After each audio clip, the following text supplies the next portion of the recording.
Good morning, everybody. This is Stephen Pugh of the Home Bible College. It is the 7th of March, and we're taking a look today in Deuteronomy and chapter 11 and 12. Now, in chapter 11 and 12, the Lord reminds Israel of the great acts that he has performed for them, and he tells them of the new life that is awaiting them in the promised land. He gives instructions regarding worship, and he reinforces the need to destroy all the idol worship of the inhabitants of the land. The Lord begins by reminding them of their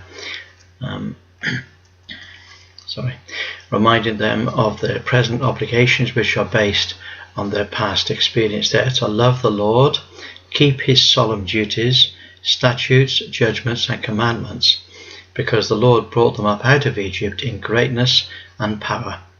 While thinking of the deliverance, they must never forget the judgments that fell on the Egyptians, and what happened to the priests who did not obey the Lord, and what happened in the desert to those who rebelled.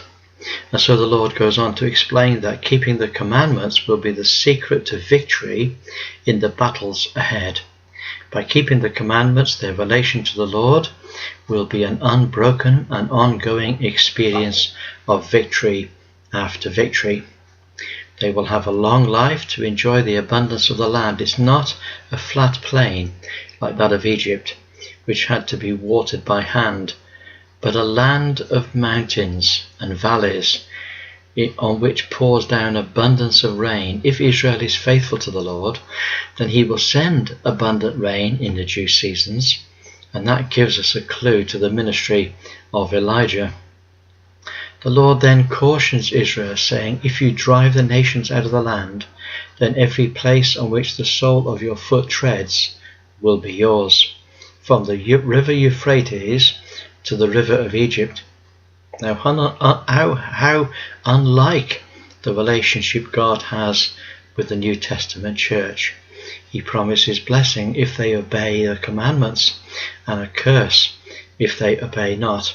All of the curses of the Christian believer were taken by Christ on the cross, and while believers might lose fellowship, they certainly never come under the curses of God. Next, having given the commandments to the Lord outlines the statutes and the judgments of the Lord.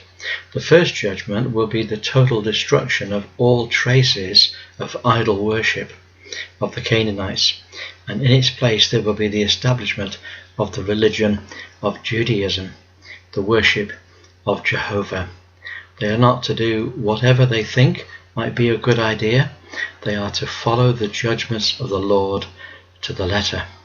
In all their eating, they're not to eat blood, and they're not to eat the tithes that are devoted to the Lord. The Levite is never to be forgotten, because he is dependent on Israel for his daily food. All the statutes of the Lord will be kept, including the offerings of the Lord. And the Lord gives another warning to Israel, not to be captivated by the idol worship of the Canaanites. It will be forever a snare, because it's appeal to the flesh. Israel is not to learn about their idols or serve their gods. The Lord hates their idols, because even their little innocent children are murdered and burnt in the name of the heathen gods. Then the Lord gives a solemn warning to Israel not to listen to false prophets. One can always tell a false prophet by his ministry, which tends to the worship of false gods. In fact, the false prophet is to be put to death from among the people. If a family member tries to entice you away from the worship of the Lord alone, then his sin is not to be concealed, is to be brought into the light, and he or she is to be executed, and the first one to stone him will be the one who first heard the temptation. If it happens that a number of men in a city gather to worship the false gods, then there is to be an investigation, and the whole city is to be destroyed that allowed this thing to grow there. The city will be burnt by fire, and all its inhabitants, all its possessions and livestock. The city will never ever be built again. for false religion to come into the heart of a man or a family or a community or even a whole city, this was one of the most serious things to occur in Israel, and the Lord insisted that firm and severe action should be taken to eradicate it altogether. Similarly, in Christian churches, the leaders need to be very sure of the difference between the opinions of honest men and outright heresy, and they are to take a strict stand on the upholding of the truth of God's word.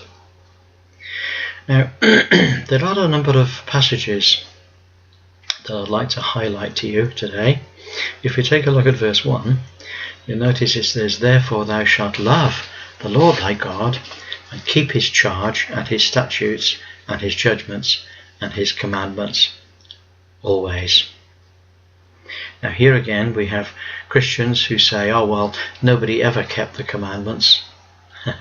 Listen, Israel had a duty and a responsibility, and they were bound to keep the commandments of the Lord. "Therefore thou shalt love the Lord thy God, and keep his charge, and his statutes, and his judgments, and his commandments, always." There was absolutely no escape from this. The children of Israel would not have existed for 1 minute as a nation unless they kept the commandments of the Lord. That doesn't mean to say they kept them perfectly. You see, if they sinned willfully, then they perished under the judgments of God. If they sinned by mistake, then there was always atonement there ready for the restoration of Israel. Take a look at verse 8, and this is going to be a constant theme in the book of Deuteronomy. "Therefore shalt you keep all the commandments which I command you this day, that you may be strong and go in and possess the land, whither you go to possess it, and that you may prolong your days in the land, which the Lord sware unto your fathers, to give unto them and to their seed, a land that floweth with milk and honey." Verse 11, "But the land whither you go to possess it is a land of hills and valleys, and drinketh water of the rain of heaven, a land which the Lord thy God careth for, and the eyes of the Lord thy God are always upon it, from the beginning of the year until the end of the year. And it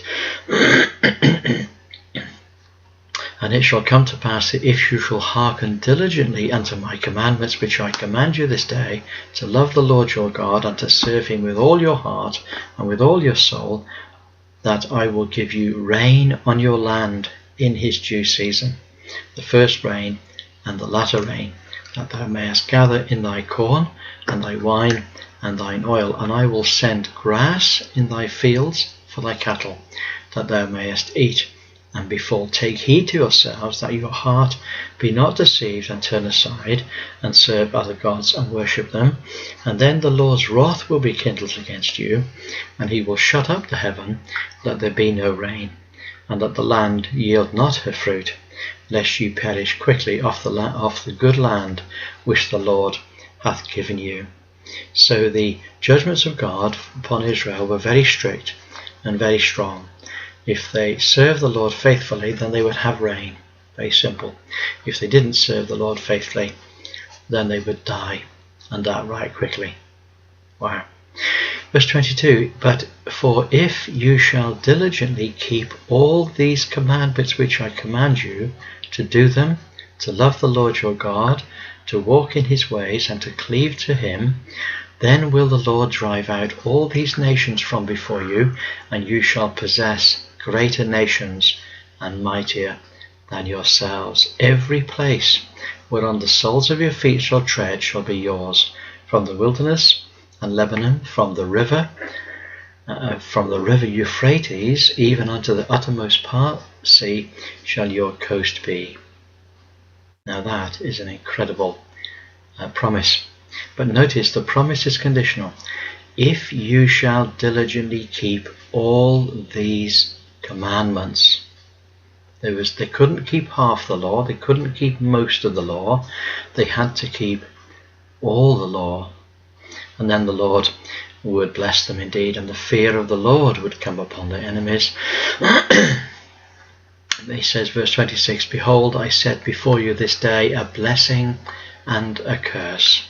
A blessing if you obey the commandments of the Lord your God, which I command you this day, and a curse if you will not obey the commandments of the Lord your God, but turn aside out of the way which I command you this day, to go after other gods which you have not yet known. Now that's quite... Now take a look at Deuteronomy chapter 12 verse 1. It says, these are the statutes and judgments which you shall observe to do in the land which the Lord God of thy fathers giveth thee to possess in all the days that you live upon the earth. Now the Mosaic covenant was only for their mortal lives.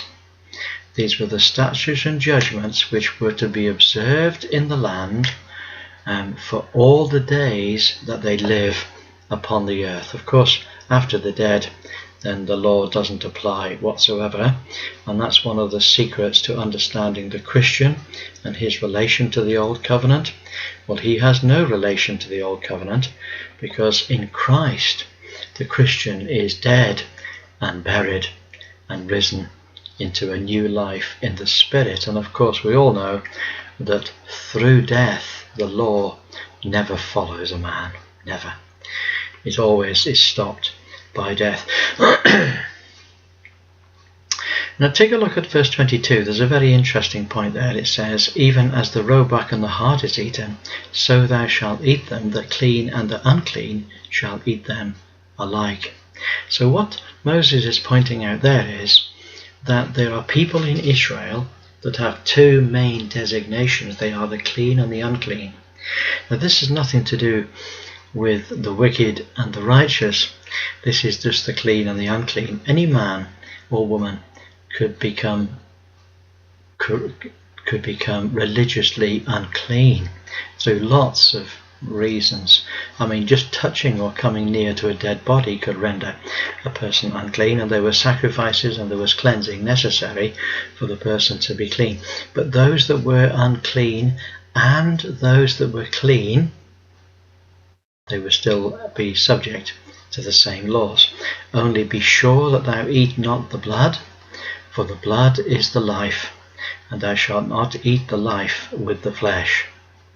Thou shalt not eat it, but thou shalt pour it upon the earth as water. Now take a look at the end of verse 25. It says this. I'll read the whole verse. Thou shalt not eat it, that it may go well with thee, and with thy children after thee, when thou shalt do that which is right in the sight of the Lord. Now this is a very, very classic statement, and it is the definition of righteousness. Righteousness means when they shall do that which is right in the sight of the Lord. And this is a repeated statement which goes right through the Old Testament from this place onwards. In verse 28 it says, observe and hear all these words which I command thee, that it may go well with thee and with thy children after thee forever, when thou doest that which is good and right in the sight of the Lord thy God. So here we have the same concept again. When Israel kept the law, all the law, and kept it properly, then they were doing that which was good and right in the sight of the Lord thy God. And one of the things that we need to really understand as Christians is that those that kept the law, they did that which was right and good in the sight of the Lord. And when they did that which was good and right in the sight of the Lord, then they were the righteous. And when they did that which was evil in the sight of the Lord, they were the wicked. And we must not confuse, we must not assume that everybody is wicked. That would be a grave mistake. But we also must not mix righteousness and wickedness. We must have righteous judgment between that which is right and that which is wicked. Let's move on a little bit. Verse 32, whatsoever thing I command you, observe to do it, thou shalt not add thereto or diminish from it. So the children of Israel, they were to keep the commandments, and they were not to add to the commandments, and they were not to take anything away from the commandments.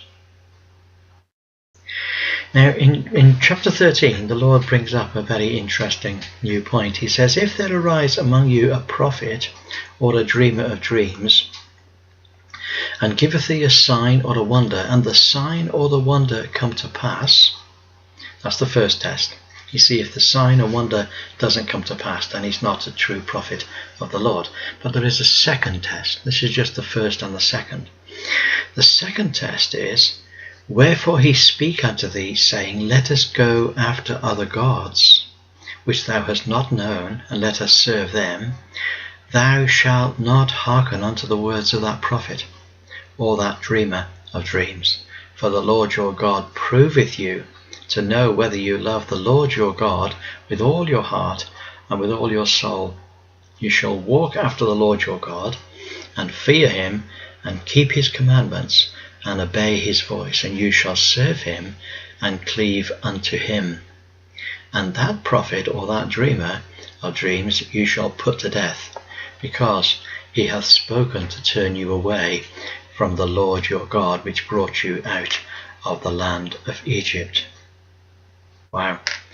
Then the Lord goes on to say, if thy brother, the son of thy mother, or thy son, or thy daughter, or thy wife of thy bosom, or thy friend which is thine own soul, entice thee secretly, saying, let us go and serve other gods which thou hast not known, thou nor thy fathers, namely of the gods of the people which are round about you, nigh unto thee, or far off from thee, from the ends of the earth, even unto the other ends of the earth, thou shalt not consent unto him, or hearken unto him, neither shalt thine eye pity him, neither shalt thou spare, neither shalt thou conceal him. So there's to be no pity, there's to be no sparing, and there's to be no concealing. But thou shalt surely kill him, thy hand shall be first upon him to put to death, and afterwards the hand of all the people. Now we don't experience capital punishment today as Christians, of course not. This is all in the Old Covenant. However, although the commandment to execute is not a current thing that we need to do, we do nevertheless as Christians need to realize that just as there would be people in the Old Covenant that would seek to divert the people from the true worship of the Lord thy God, so there might be people in our churches that would seek to divert our hearts from the true worship of the Lord to another worship. If that's the case, then the people are not to have, we're not to have pity, and we're not to spare them, and we're not to conceal them. They are to be brought into the open, and they are to be dealt with as a heretic. Now, that doesn't mean to say we kill them, but the New Testament is full of teaching about how we are to put aside and we're to put away those wicked people that might be among us. Now in verse 12 we have another interesting case. It says, if thou shalt hear say in one of thy cities which the Lord thy God hath given thee to dwell there, saying, certain men, children of Belial, are gone out from among you, and have withdrawn the inhabitants of their cities, saying, let us go and serve other gods which you have not known, then you shall inquire and make search and ask diligently, and behold, if it is the truth, and the thing is certain, that such abomination is wrought among you, thou shalt surely smite the inhabitants of that city with the edge of the sword, and destroy it utterly, and all that is therein, and the cattle, with the edge of the sword. So there was to be very strong action taken against any city in which people secretly met to worship idols. Now, what would be the effect of that? The effect of that is that the elders of the city would take very special care to be sure that idolatry never sprang up in their city, because if it did, then the whole city could be destroyed by the children of Israel. Wow. Now take a look at verse 18. Now I'm going to make 18 my password for today. Beautiful verse. When thou shalt hearken to the voice of the Lord thy God, to keep all his commandments which I command thee this day, to do that which is right in the eyes of the Lord thy God. Now this is what righteousness is under the old covenant. Notice what it says. When thou shalt hearken to the voice of the Lord thy God, to keep how many of the commandments? All of his commandments which I command thee this day. The law is one. There is one law, and it all is to be kept. People say, oh well, there's ceremonial law, and there's civil law, and there's commercial law, and there's the 10 Commandments which are separate again. No, that's not true. There is one law, and it is all to be kept together. You cannot, as a Christian, think that you're able to pick and choose and select those little bits that are your favourites, and we're going to keep that, but we're going to not do the rest.